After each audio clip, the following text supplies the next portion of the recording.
And now you're tuning in to the Women Unplugged podcast. Welcome, welcome, welcome to Women Unplugged. Yes. Yes. This is episode 4. This is called Slut Shaming Hello Freedom. Today we have a very, very, very special guest. We also have an Instagram, Facebook, and Twitter. So everyone, please make sure to follow us at womenunplugged_. This is your girl, Bougie Candy. This is Penny Maud, Penny for your thoughts, Annie Oakley with the pen. And it's your girl, Lavina J. I got the news, the tea, whatever you need. Lavina, what's the news? Okay, so, ladies, stimulus checks are in. They are in, honey. They started rolling on through. So I have a couple questions, but before that, I wanted to hit you guys with the statistics. So the first Friday that stimulus checks started coming out, Americans spent 16% on food orders. So like Postmates, 14% on money orders and money transfers, probably because we all needed to pay bills, and 10% on gas, which is the lowest because obviously it is the lowest amount of people who have been traveling back in the work. So did you guys get your stimulus checks? Stimulate my bank account, stimulate. Stimulate my bank account, stimulate. Did it get stimulated, Candy? It got stimulated. It was some stimulation in my savings, honey. It was stimulated, honey. Okay. Stimuli. I have not received mine. Your girl still needs to file her taxes. Don't judge, but I'm happy for everyone who has received their stimulus check. Well, you can file your taxes directly with the IRS now. And even like a few apps like Cash App are helping people file so they can get their money faster. So if you guys, I know everybody got Cash App because everybody and their mama use it. So if you don't have anywhere to direct deposit your check because nobody wants a paper check in the mail, nobody's trying to go out and go to the bank. So make sure you hook that up and do what you need to do so it could just be in your account and you can wake up with blessings and feel some type of way. Stimulate my bank account. Okay, so in addition to this, you ladies know that our Governor Brian Kemp, on the 20th, stated that come April 24th and 27th, which is right here, around the corner, he is slowly taking the limitations off of our stay-at-home order. The crazy part about this is that this comes a day before Mayor Keisha Lance Bottoms, states that we had 19,000 new coronavirus cases. So the day after he decided he was going to release us from certain limitations of the stay-at-home order, because it's not every business, he said he's going to reevaluate that on May 13th, which it was when it was originally supposed to be over. But 19,000 new cases, and we're still opening. What's your take? I need to know. Go ahead, Penny. I'm going to let you go ahead, Penny. Go ahead, Penny. Go ahead, Penny. Go ahead. I think this is a very selfish move. I think it's ridiculous. I believe it's surrounded by greed, and it's super backwards. Like, schools aren't reopening, but we're opening other businesses for us to re-stimulate the economy that's been a little bit deprived over the past X amount of weeks. So for this to happen, it's literally as if we're being used as lab rats, and it's despicable. He knows better, but he's doing what he's doing. And but for this to happen, I think it's really, really irresponsible to call yourself someone's governor and you're just not showing any type of care for the people. Right. It's putting us at risk. The essential workers and other people that have to go to work every day that haven't been able to stay home and go out and put themselves at risk are now going to be mixed in with, it's going to up the population. It's going to just make things worse. And I think they know it's going to make things worse. They just want to see how it goes. They just want to test it. And they're looking at us not as humans, but as animals pretty much, because that's not cool. That's what you do with cattle. You know what I'm saying? It's, you know, a life should be worth more than $1. And, you know, it's real unfortunate that he's making this decision. Yeah, I agree with Penny. It's so ironic that you say this because I'm an essential worker. I, told you guys this last time. So with me working at the airport here in Atlanta, it's so crazy you say how we're all at risk because one of my coworkers' moms confirmed positive for coronavirus. Wow. Another one of my coworkers' father, their father confirmed positive as well, but she's like in her 40s, so she doesn't live with her father. Whereas my other coworker, where her mother confirmed positive, they do live together. So the last time she was at work was the last time I was at work was on Sunday, and they just sent out a memo yesterday, which was Wednesday. I came back to work today, which was Thursday, saying that her mom had tested positive, her and her dad have been tested, but their results hadn't came back yet. I already said that. So you have to look at the political standpoint of it as well, where he may not really be wanting to go back on what he initially said and is more concerned about what a political backlash than people dying. I don't know. And then the last thing that we discussed this morning was the second wave that's going to come. If we don't get this thing under wraps now, the second wave that can potentially come after we have another winter or another cold season, it's going to get worse. So it's a lot of things we definitely have to take into consideration. I know that I'm definitely not a homebody. I'm one of the people that is very happy that we may be able to go back out a little bit, but I'm concerned because of so much of the misinformation and, the lack of precaution being taken. I'm kind of stuck. I don't know if I do want to go somewhere, if I don't want to go somewhere. If I do go somewhere, do I strap up with a hazmat? Do I, what do we do? So I'm very torn about it, and I still haven't made an affirmative decision. So I think there's always, when we're dealing with these subjects, there's a little bit of sleight of hand. Like there's something obviously going on over here, but we're all paying attention over here, which is something that's like a classic conversation across the board. So, everybody that's plugging in, just stay home, stay safe. Don't take what you read so literally. Make sure you're taking everything with a grain of salt and you're doing your research and you're keeping yourself safe, first of all. But if you have a family or if you have someone who has an illness in your home or whatever it may be, that you're keeping them safe as well.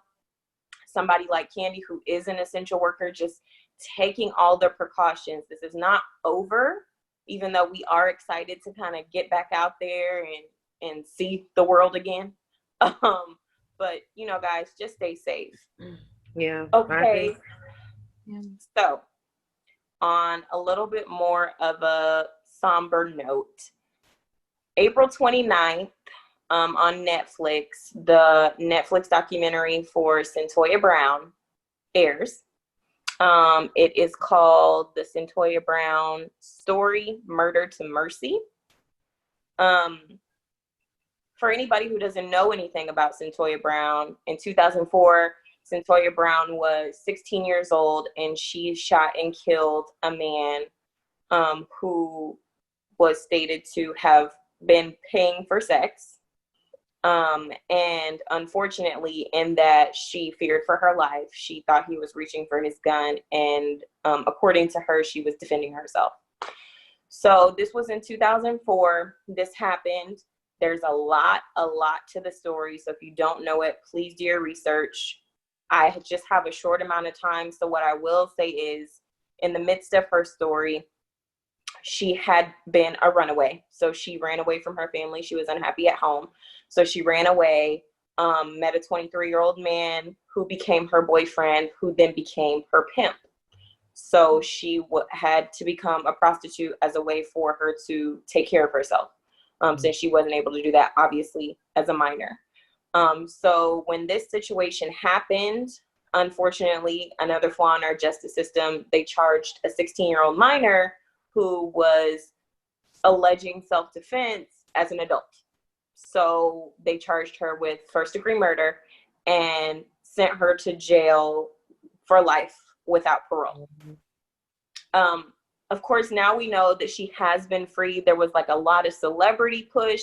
She had a lot of people starting to rally for her just based on the fact that obviously she was a victim of sex trafficking, sexual assault, abuse, the whole nine. And she was charged as an adult in a situation where typically you would want a child to be charged as a child, which kind of mildly reminds me of the Exonerated Five, that, you know, there were these 14, 15, 16-year-old boys who were never at the scene of the crime anyway, but of course they were then charged as adults. Right. But just with Cyntoia Brown, I want to know what you guys think. Of course, you know, I got to hear Candy's political side of the judicial system and what we can do to make it better. Because the thing is, we want to be the solution. We know there's a problem. We want to be the solution. So how can we be the solution? But the second part is this Netflix documentary that is airing on the 29th. She had nothing to do with it. Wow. She was in no way informed of it until it was about to air. She found out like everybody else. She was not allowed to tell her story in this documentary. So this is not by any means of her perspective. And I want to know what you guys think about that as well, because to tell somebody's story that's so personal to me, I would really want to hear it from the horse's mouth. Like, I would really want to hear what she was going through from the time she was 16 to specifically in this incident to, you guys, she spent 15 years in prison. I think that it's super important that we stick to what you learned in school. There's always three sides to every story: his side, her side, and the truth. And that is when I'm looking to educate myself about a situation or understand more about it, that's what I'm looking for. I'm looking for the details on both sides that doesn't demonize a person for something that they did. Not that I ever, to what you said, Candy, I'm never in agreement with violence or crime or anything like that. But I do understand that people do things in the heat of the moment. And there are things like crimes of passion that people experience on a day-to-day basis. And just because I've never experienced it doesn't mean it doesn't exist. So, Penny, what about for you? What do you think is something that we can do to change? And then what is your opinion on the fact that she is going to be telling her story? She said that on social media. She will end up telling her story, but this Netflix documentary on the 29th is not hers. Yeah. Well, I do look forward to, of course, her telling her story. And I'm not going to lie, there's a part of me that, of course, doesn't want to see it, because I feel it's so disrespectful to tell a story of that magnitude without the main character being a part of it. I cannot wrap my head around that. But I feel that we need to have more empathy towards women. I think to throw the book at a child is the same as victim blaming and shaming. I don't understand why, ask the right questions, have like giving that person counseling, just to, like, okay, life, and then just be done with that, I think is incredibly unfair, especially when you have other cases where it's just absolutely ridiculous. You know what I mean? Like Amber Geiger gets 10 years and then this child had life with no parole. That just made no sense to me. But I do think just being more empathetic and compassionate towards women and young girls and knowing what's going on, and not just because it hasn't hit you so close to home. This is still someone's child. This is still someone's sister, someone's aunt. This is still another human being, instead of just assuming like, that's nothing short of saying, oh, she asked for it, so we're going to give her life.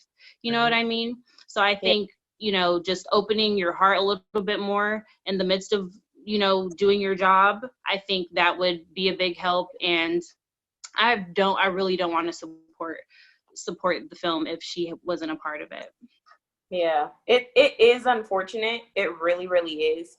And I think, like you said, Penny, we really have to get to the point where we're just empathizing as human beings, like just across the board, male, female, trans, whoever you are, it doesn't matter. There has to be just a severe change in the way we empathize and sympathize with people, especially with people who are going through these types of situations, because at the end of the day, we weren't there. We just don't know. So to everybody plugging in with us today, Women Unplugged, again, we consider ourselves advocates, male, woman, teenager, child. If you need help, reach out to us. We will give you all the resources we have. And ultimately, we're a tribe, like we say. So we're here to support. So ladies, that is the news for today. All right. All right. So we have a treat for our fabulous listeners out there. Our next guest has been doing her thing as an indie artist. Not only is this talented queen an amazing vocalist, but she's dope on the keys. She also provides keyboard lessons for those of us that want to pick up keyboard skills during this time of isolation. So if you ladies would help me welcome international recording artist and Georgia Peach, Miss Dara Carter. Hey, hey, Dara. Hi. Hello. Hey, girl. Hey. How are you? Hey, I'm doing well. You all look amazing. You sound amazing. Look at you. Thank you for this discussion and this platform. I'm so excited to be here. Oh my gosh, we're excited to have you. Yes. So, as you know, this pandemic has been crazy. So, what have you been doing to get through your days? Creating, but in ways that I don't typically give myself time to. I spend a lot of time writing music, but since this started, I realized, oh yeah, I love painting. I forgot that. So I'm trying to be creative in ways I'm not typically used to. So yeah, that's how I've been keeping busy. Also, spending time with family, quarantining with my family. Yeah, I've just been spending time with family, getting outside as much as I can. Also, I'm taking the time to just go within, tap in, meditate a little more, that kind of thing. Yeah. Definitely. That's something I think we all should take advantage of at this time, just to draw back into ourselves. And, so when we go back out there, we're almost like new people in a better way, So how do you think the pandemic will affect how do you think the music industry will recover from the pandemic? I'm interested to find that out myself. Just from my own ideas, I feel like a lot of people are going to start recognizing the importance of digital live events, online, those kinds of things, because something like this can happen again. And a lot of us, we make a lot of our money from touring and doing shows, selling merchandise like that. So I think it's just going to change a lot of artists' approach to, the way they approach their art. I feel like it'll be a lot more digital. Okay. Yeah, I could definitely see that. Even with how they've been doing the battles on IG Live and all that stuff, it's kind of, taking a nice little turn. Mm-hmm. So your latest album, Hello Freedom, it's a vibe. How did you come up with the concept? With this project, with most of my songs and projects, I kind of see how they fall into place as they go along. So I just started writing, and typically, the theme will reflect what's going on in my life at the time. And I had just gotten out of a relationship and was feeling that freedom, even though I love the person, love them still, it was just, I needed to find myself and figure myself out and just spend time alone within myself, which I hadn't done because I'd been in and out of relationships. So even though I love the person and I made the decision to leave, and that was a very tough but freeing decision for me. I sing about love in there. Also introspection, just looking in the mirror, the questions we ask ourselves. So it just kind of fell into place because that's where I was at that time in my life. I didn't really even know the name of it until a week before. It just kind of, I like to stay open and let insights come in as it goes along, because I've learned if I try to control the process, then it's not going to turn out as great as it possibly can. So yeah, that's how it all came together beautifully that way. I have a question. So you say that you you know, you were going through a lot emotionally when you wrote this album. And I'm an artist too, so I know what it's like to go through something and you have all this going on in your head, word-wise and emotionally. You're like, let me put this on paper and just get it out, right? Yes. So once you finish your project, I guess you were almost done with your project when you started to come up with the name, right? Mm-hmm. Right. Yeah. Okay. Yeah. I understand that too. So I want to ask from our artists. So artists, like, what is your, out of all of your songs, it's probably going to be hard to pick one. So what would be like your top two that you would say that kind of really speaks to what you were going through when you were like writing the project? I would say definitely the title track, Hello Freedom. Okay. Definitely the title track. That one's specifically about leaving a relationship that I was happy in, comfortable in, was loving the person, but I just didn't feel like I knew myself enough. I feel like I'm young, I'm 25. Like even now, I'm like, I'm just now getting a grip on like who I am. And I knew I wasn't able to be my full self in that relationship. So that's what that song's about. I even have a line that's like, it was a sacrifice I made. You could be the one. I don't know. Like you could have been, you know, but, so that song, Hello Freedom. And then, I would say Paint the Town. Paint the Town is the last song on the album. Okay. And it's about, it's just saying like, you know, live your best life, live it up. That's how I was feeling, you know, after amongst the pain. Like there was this joy of like, I can paint the town, I can do what I want, like spray paint there's a line, spray paint the streets, summer night heat. Like it's that whole vibe of I'm free and I can really figure myself out. The first verse I start off with, girl in the mirror, give me a chance to see you clearer. Because when I look, I can see the things you've lost. Open up, let me reach into your scars. So yeah, it's an introspective song. Like it was all about me figuring myself out. So I think those two are like the theme of it. Mm-hmm. Okay, dope. I like it. I'm gonna make sure I check those two out first. Please do, and check out Rhea. Re-Up's the sexy love song. I was feeling that one too. Love song. One of my favorites. Oh, what were you saying? No, I was saying I was listening to that one today. I had the whole playlist up. I was like, okay. Yes.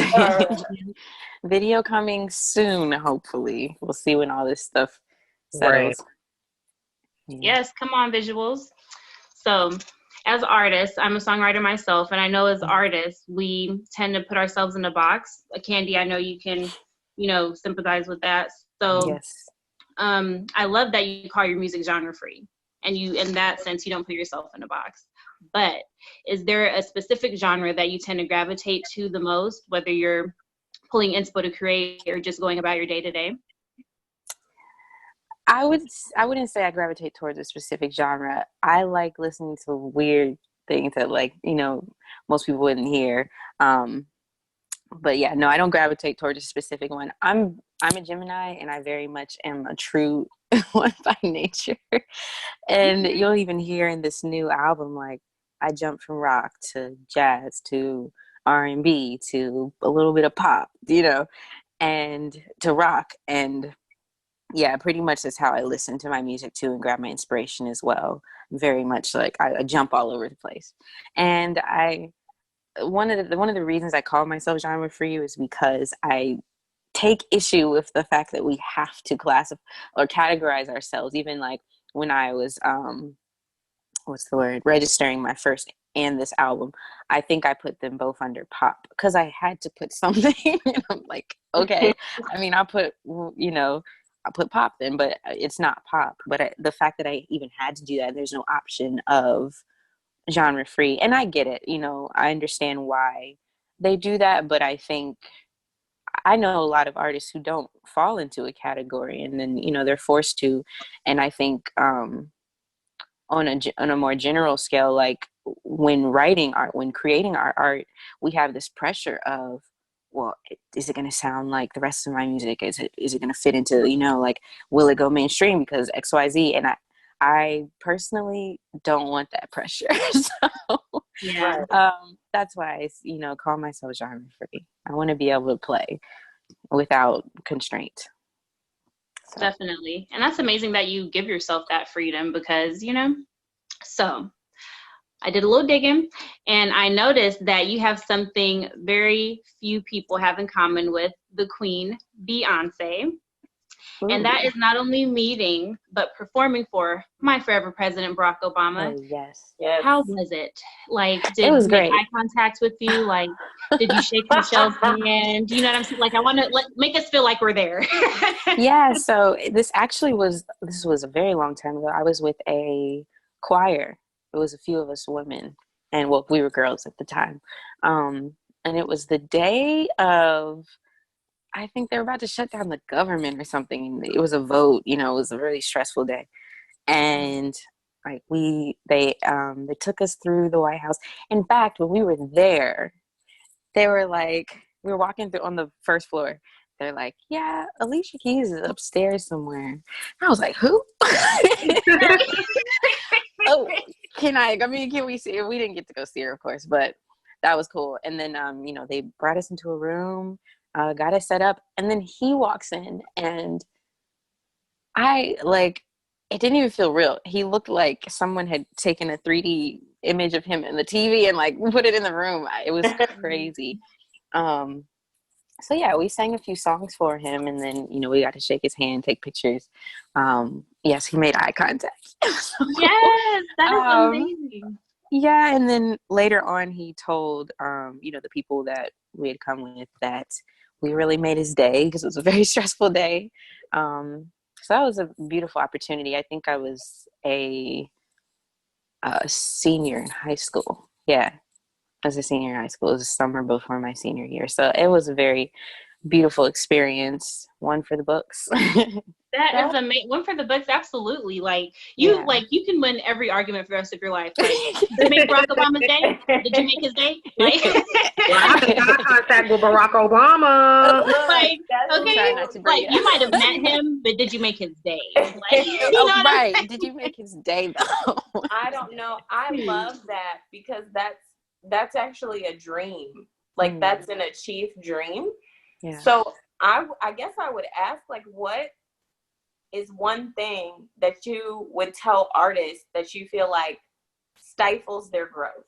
Because it seems like you're very much free, you have what you want, but as you're achieving your dreams and your goals, like for all the other artists that are obviously going to be tuning in, what do you think are some things that stifle their growth that you would tell them to steer clear of? So I'll speak from personal experience. Back to the whole category thing, I think what can stifle a lot of artist growth right now is trying to be like fill in the blank, you know what I mean, or trying to sound like fill in the blank, and I do understand how it's hard not to do that sometimes, especially when you're trying to build a career where money's involved and you want to be full-time. It's like, well, how do I have to play by some rules? I got to sound like a good, mainstream enough to, or whatever, enough to make money. I would tell artists who are thinking that way, like, really to sustain yourself financially, all you need is a loyal 1,000, 1,500 fans. Loyal. And there are people out there who will listen to whatever you have, if you sound decent, there are people out there. There's a niche. You just have to find it, and they will go hard for you, and you'll feel better because you're living in your passion and truth instead of trying to be like, or trying to do what other people are doing. And this is something even still I struggle with. I'm still trying to find my niche. I'm still trying to find that pocket, of people who are like, oh yeah, what you're doing, I'm going to ride with you. No matter how much you change, like, and I have some very loyal fans. I appreciate that I've built up over the years. So yeah, that's one thing. I'd say another would be, the question was how are artists stifling themselves? Yeah. And just what advice would you give them from not do that? And then what are things, like, obviously, like you said, your personal experience where you have done that? another thing just that's personal to me, I would say, take time sometimes where you don't listen to any other music, to anyone else's music. And sometimes when I tell people I do that, it's like it's not selfish. No, don't listen. Take some time to listen to no one else's music but your own, because when you're constantly listening to other music, sometimes that it can be inspiring and sometimes it is, but it also can be it can distract you from what you have, like what your story is and the way you want to tell it, because we compare by nature. That's what we do. Right. So Absolutely. I would say take moments of listening to no one else's music. Also, I think for artists, tapping into whatever's going on in here, very important, because if you don't know your voice, you're using someone else's, That self-reflection, man, it hit different. Okay. One artist you could have a conversation with, dead or alive. Who is it? Ooh, one artist. We're Probably Gemini, Prince. so it's impossible for us to pick one. Okay? Right? Are you into? Oh, you It's get a little it. interesting. Yes, girl. Like, what say When me I one? think about it, I'm like, can I choose one? Even in high school, I had to write on both topics. Like, what are you saying? Exactly. Oh man, That makes it fun. if I had to pick one, it would be Prince.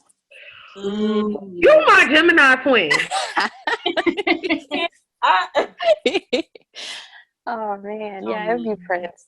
I'm fascinated by Prince because I'm fascinated by artists like Prince who are able to transcend decades. Like their music is timeless. Like you can, as long as they're alive, they're making amazing music and somehow able to stay true to their sound. Or I won't even say their sound, because sometimes artists, like they'll switch up completely, but it's like there's something that is constant.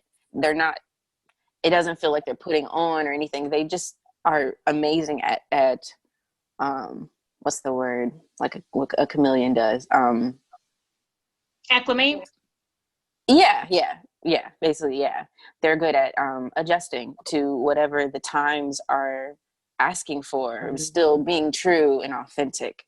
So I would, yeah, and he was just an interesting character. I would just want to know how he thinks and what's Okay. behind him, in his brain. So yeah, Definitely.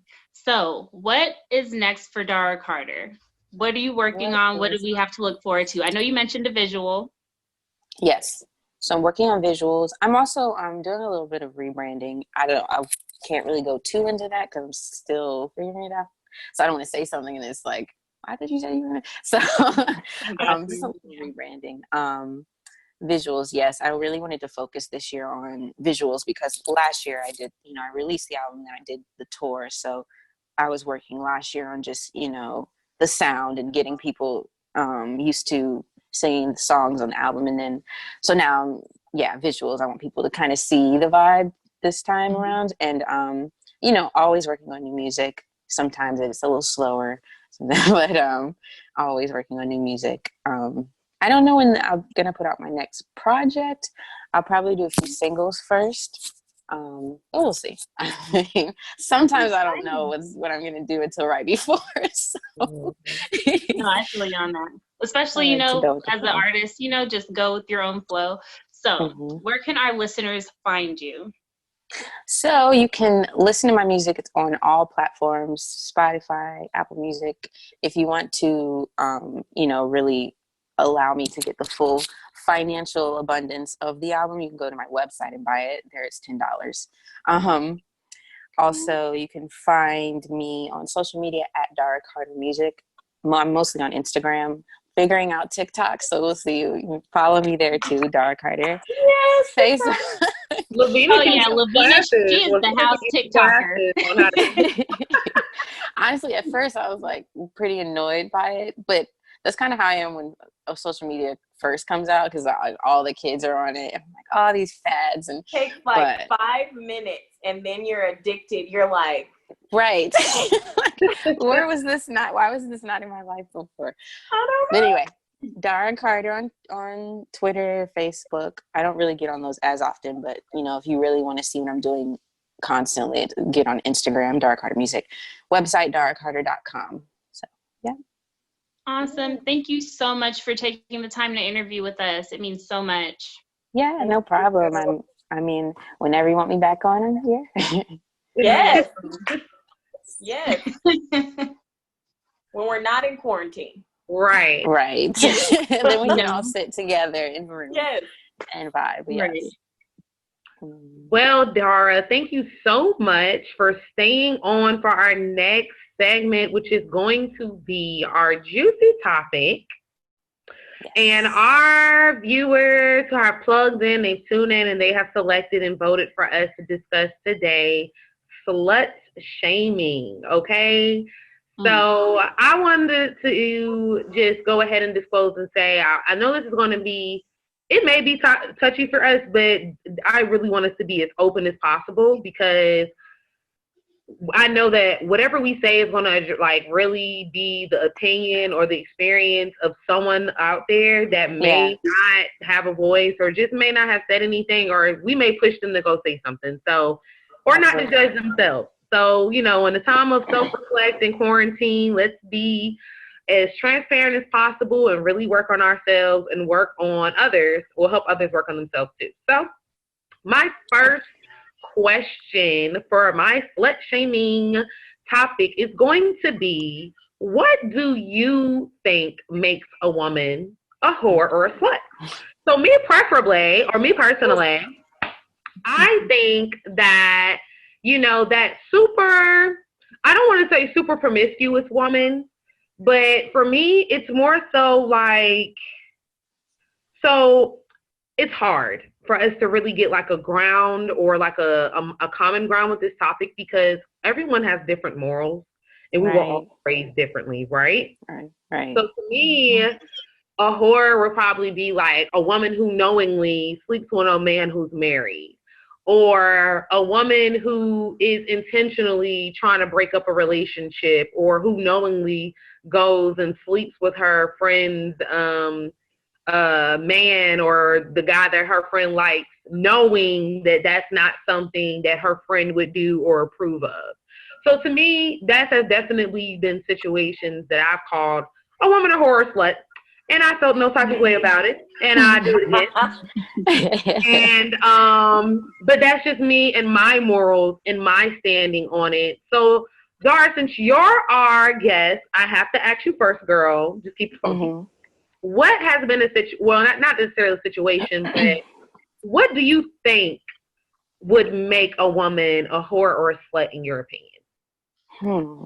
That's a good one. Because I know, I mean, labels like that anyway, they're different. They're going to be different in everyone's head. I haven't really considered, like, I've never had to call, you know, I've never been in a situation where I was like, I need to call you this, but I would say, I agree with you. If the intention's bad, like, maybe we can, maybe that's when you'd be labeled like that. I wouldn't say if I wouldn't call someone who just, you know, who feels that they, you know, sleeping with a lot of people, that works for some people. I wouldn't call them whore or slut because that works for them. It might be healthy for them, you know. But yeah, if there's bad intention, then yeah, we can use those words. Okay. I know that's great. I absolutely agree. What about you, Penny? What you think? I agree with the exception of being lied to. If you step out with a man that is not yours, you know, or a man that belongs to someone else, if you choose to be free, then that's messy. You know, that's just and it's attaching energy to you that you shouldn't even want attached to you. I think that's where it gets a little shady. But outside of that, I think as long as you're protecting yourself and if that floats your boat, you know what I mean? Live your life. Yeah. Live your life safely. And just do you. Lavina, do you feel the same? As a married woman, if a woman slept with your husband, would you not call her? Would you call her a lady? Would you call her a dirty whore? Wait, dirty whore. Adjust my pillow, cause you. I thought you were gonna take off the jacket. Like, real hot. All of a sudden, right. hot. I want to say, I think the funny thing is, like, we're talking about it, and our perspective automatically is, what do we call a woman? And we haven't addressed men yet. Mm-hmm. So I definitely want to say it goes both ways. Mm-hmm. And I think that it is, regardless of who you're talking about, male or female, hoe, slut, whore, it's all perspective. And I think it's about the perspective of the person who's doing it and the perspective of the person who is on the receiving end. So if I call someone a whore or a slut, which I can't say that I've used those words, but I've definitely probably used hoe or the B word, which I shall not say live. I definitely have used those words. But it's all about the perspective. I mean, if somebody tried to get my husband, here's what I'll say. I'll use myself. I have been approached. I'm married. And I have been approached by other men knowingly. They know that I'm married. They know that I have children. And they just don't care. That, to me, is a trait of someone who in the future could possibly be called a slut. It's just a trait, and it's a perspective. Like, people, you just like, you shouldn't mess with married people. It's like, you know, it's just a belief. It's kind of like that empathy we were talking about earlier. It's like, just natural human nature says, if that person is married, leave it alone. But then you have so many other aspects of relationships. So do I say that somebody who is in a polygamous relationship, if they sleep with somebody or if they find themselves sleeping with many people, are they a slut or a hoe? I don't know. Because that's their perspective and that's the way they're living their life. So have I said those words? I told y'all what I said. But I think in general, it's the perspective, and you gotta just be able to maneuver the perspectives. And to what Dara said, and y'all know to what I always say, self-reflection is important. If you're doing what you do and you're proud of what you're doing, do it. Live your best life, because you only get one and nobody is gonna live it for you. But if you're not, and you're worried and you're nervous, or you are questioning your own actions, you're like, I probably shouldn't have did that. I've been like that. I probably like, ooh, if I had to go to like 2011, 2010, who knows what somebody would have called me? Yeah. Lord Jesus. Same. I don't know. But right now, I just say, like, perspective. And so I agree with all of you where it's all about perspective, right? And that's why I said, depending on your it's so hard to find that common ground, because it depends on our morals. It depends on our perspective. It depends on the way we view what we're doing, everything. So one of the biggest things that you touched on was, we don't ever, what do we call the guy? So I know for a fact that I am one of them females. I am unbiased, transparent, about as real as you're going to get. Use a hoe, your daddy a hoe. You're all, I said it. So I know I may not necessarily be sexist or, like gender biased where like a woman can be. No, you a dirty dog for sleeping with this woman knowing that you're married. You're the one that made that commitment to your wife, not this woman. But you're definitely in the wrong too if you know and this woman doesn't as his wife. Like, they're both in the wrong. So I know I've definitely like I said, use those terms, but I've used them across the board. I ain't using it just with women and not with men, because you have to put fault where fault is due, and fault goes on both. So I'm going to go ahead and switch it up to like another question, because as women, we go through this all the time, which kind of hints back to your topic earlier, Lavina, of how the 16-year-old girl was kind of shamed and for being forced into something she didn't want to do, right? Kind of. So what about how someone is dressed, right? Women, we are always shamed and bashed. I'd be shamed and bashed right now for having my stomach out in the midst of the springtime. Okay, we are always bashed and shamed for the way we dress. So what about how someone is dressed and the names that come with that? Do you feel like that is appropriate? And on vice versa, do you feel like men get the same type of backlash when they're walking around free balling with their sweatpants on in Walmart? You know what I'm saying? The great Do they same backlash that women do? So what about what do you think, Dara, about the type of way we get treated when we are dressed a certain type of way? Yeah. So I actually saw this picture recently with it was a woman who kind of had her skirt up to the right where the butt cheek starts, and there were lines. You know how you put lines on the wall when people get taller? Right. It's kind of like that going up her leg. And the top one was like close to her butt, and it said slut, and then it said you're asking for something. And then the lower it went down. When it went below her knee, it was like prude, all of those like conservative, whatever. Mm-hmm. So that's interesting. That's just what it made me think of. I think that like generationally, I think things like that follow us in generationally. Like just even the way I was raised with what to wear, it was pretty conservative. So I can personally feel very uncomfortable sometimes if I am I showing too much or this and that because of how I was raised. And then I know the generation above that was even more like, you think about our grandmother's generation, it's like, I mean, damn, where can't even wear a skirt like, or pants. Not a skirt. Yep, they couldn't wear pants. Right.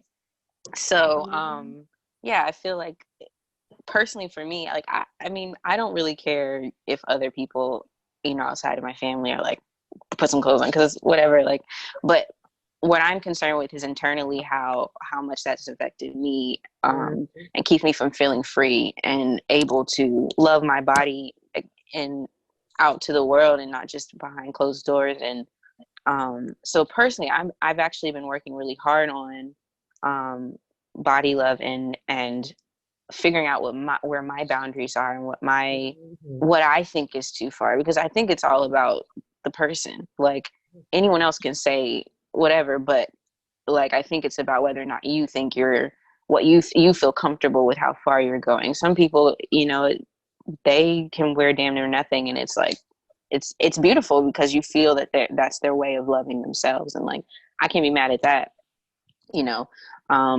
but yeah, my point is I think it's all about like figuring out our own boundaries and not taking on other people's boundaries, but knowing what our personal ones are. Back to self-reflection, right? Like just really knowing where in what space we feel empowered and going with that. So I'm still figuring it out. Look, I don't think there's any way to know. Like there's no way to really gauge it. I feel like there's a lot of, and I don't even know where this got to me from, but I remember like getting dressed and being like, okay, if my titties is out, then I can't have my legs out. And if my legs is out, then I can't have my titties out. And like somehow trying to find a balance for myself, just like how am I respecting myself and what am I trying to express in this moment? Mm-hmm. But then also, like I was in a situation where even via family, like a family member and their friend approached me like, oh, you're dressed really inappropriate and I don't want you around my husband, or whose attention are you trying to get? And to me, it's just like, again, it's all about perspective. I think that there are ways, to me, that situation could have been done better. Like if you're telling me out of love, which just goes back to the shaming part. When you shame someone, it's not out of love. You're not saying it because you're trying to encourage them, or you're like, oh girl, it's some of your teeth. It's not like that. It's just having that perspective and allowing somebody else to come through and sharing something with them, even if you think that it could be negative, sharing that with them in a way that they feel endeared or that they feel like the love from the perspective that you're coming from. Yeah. What you, Penny? What you think? I agree with you, ladies. It's definitely, like you said earlier, it goes back to perspective, because not even just what you wear, which is a form of expression. And I believe we all should be able to express ourselves. But sometimes, depending on someone's body type, it's like, oh, that's not for you. You have no business in that. It just like, let people live their lives. You know what I mean? And in terms of asking for it, or even like Lavinia, you were saying about someone pulling you to the side about tempting their husband, let's start, putting the foot on the necks of some of these guys that in terms of, oh, don't tempt a man because men are so weak. We're never asking for it. If we don't ask for it, it doesn't matter what we're wearing. It doesn't matter what's going on. If you're wearing something around my man, my goal would not be to pull you to the side to tell you not to wear that anymore. My goal would be to have a husband that's like, oh, okay, any woman could wear whatever they want around me. At the end of the day, I know my queen looks just as good, if not better, in it, because, that's where my mind is right now. You know what I'm saying? I don't think it should always be a thing where that's just another way of pitting women against one another. Like, right. Oh, what are you trying to do? It's not that deep. I'm living my life. So that's where I stand on that. Yeah. You ladies all really took the words out of my mouth. Penny, you touched bases on what I wanted to talk about with Rihanna versus Lizzo, how Rihanna didn't get any backlash for having her whole butt out. And as soon as Lizzo, because she is a little bit on the more plus side, had her butt out, it was a world-known international epidemic of inappropriateness, okay? So let's be mindful, y'all, that we do have to it's about perspective. If this is making this person feel comfortable, then let's respect that. And if that is their way, like you said, Dara, of expressing self-love, let's respect that. It's about what makes us feel comfortable, us setting some boundaries and holding everyone accountable. So that's going back to what we were all just touching bases off with these men. No means no. And I shouldn't have to get dressed every day with the concept of what a random guy would feel like or what a random guy may do or say to me because I have this on. We have to hold our men accountable just like we're holding women accountable as well. So I just want to go ahead and end on a positive note. Ladies, let's be really, really focused on setting our boundaries, knowing what makes us feel comfortable, being comfortable with what makes us feel comfortable. So if we're around somebody else that's doing something that we may not be comfortable with, it ain't going to faze us that much. Yeah. And also, check your man.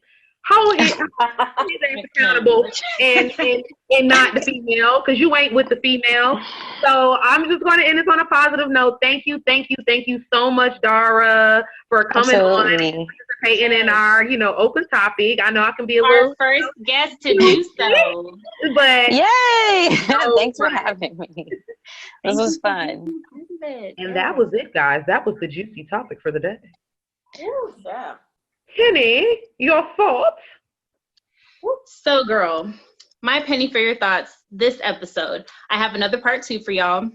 I was scrolling through Pinterest trying to get some inspo, and I stumbled upon 2 really excellent points. One was the definition of slut, and it says a person of any gender who has the courage to lead life according to the radical proposition that sex is nice and that pleasure is good for you. Okay. Okay. All right. Webster, all right. Got it. And this is coming from someone that's abstaining at the moment. Chapter of healing, not doing nothing. But I just believe in do you. If you're not hurting yourself or anyone else and you're protecting yourself, do you. Yes, ma'am. Part 2. And lastly, part 2, it was this beautiful illustration, and it said, not virgins, not whores, just women. Yes. Okay. Okay. Okay. Oh my gosh, I love that. I like that. Yes, that is like so poignant. That is exactly what I think we feel, which goes back to everything that we were saying, just like making sure no matter what sides you're on, be respectful.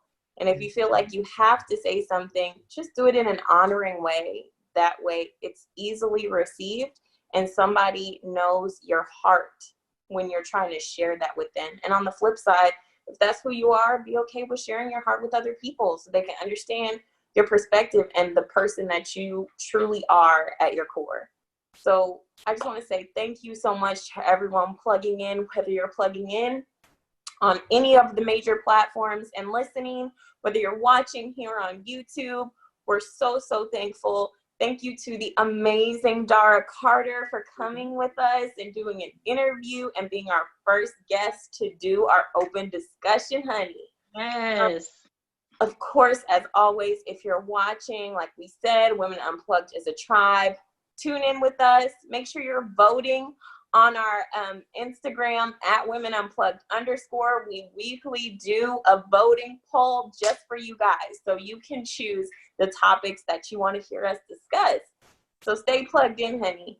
And again, follow us on all major platforms, Facebook, Instagram, and Twitter at womenunplugged_ or Women Unplugged Podcast. Thank you guys so much for plugging in with us. Thank y'all. Thank you guys for plugging in with us. Strong. Quarantine strong. Yes. Hey, man. Stay safe out here. And home. Don't listen to Go Kim. behind that home. Yeah.